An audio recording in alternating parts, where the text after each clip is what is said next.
नमस्कार दोस्तों, स्वागत करता हूं अपने YouTube चैनल एसएस बॉयज़ कहानी पर। तो चलिए शुरू करते हैं।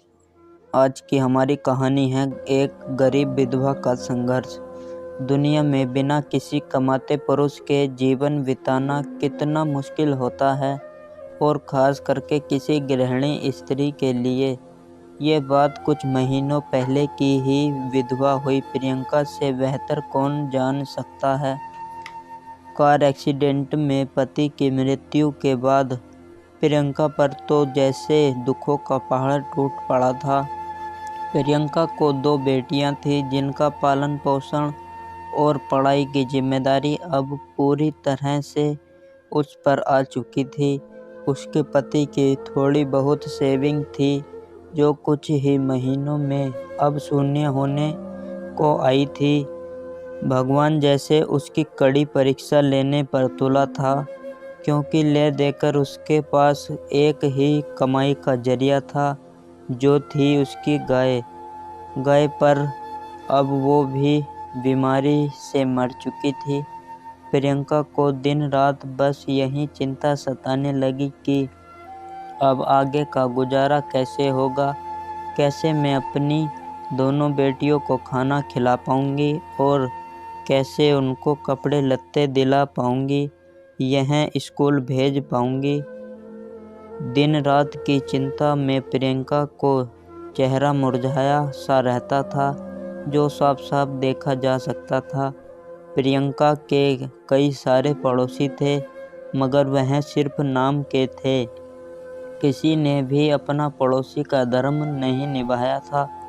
इनमें से एक पड़ोसी टीचर थे, जो प्रियंका की परिस्थिति से भली भांति वाकिफ थे। एक दिन इस टीचर ने प्रियंका को अपने पास बुलाया और समझाया, देखो प्रियंका, कुछ दिनों के लिए अगर मैं तुम्हारी मदद कर भी दूं, तब भी इससे तुम्हारा कोई भला ना हो पाएगा।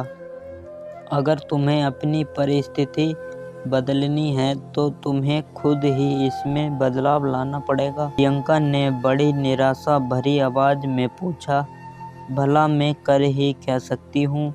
मेरे पास तो कोई नौकरी भी नहीं है। टीचर ने कहा, नहीं नहीं प्रियंका, मैं तुम्हें नौकरी करने के लिए नहीं कह रहा हूँ। मैं जानता हूँ कि तुम कढ़ाई बुनाई का काम बहुत अच्छा करती हो। बस इस काम में अपना मन लगा दो। जितना ज़्यादा कर पाओगी उतना यह काम करो।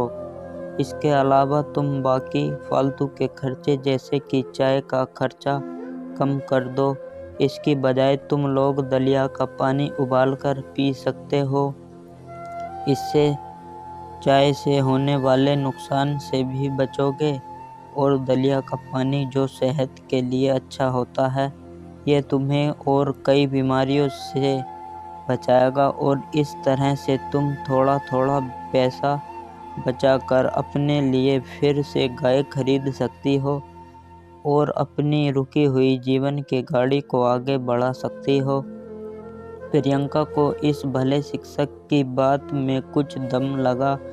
उसने वैसे ही किया जैसे इस टीचर ने उससे करने के लिए कहा था, और देखते ही देखते 1 साल बीत गया।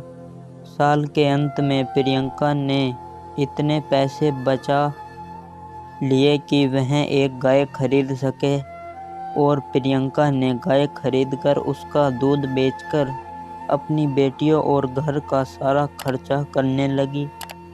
उसका जीवन खुशी से व्यतीत होने लगा।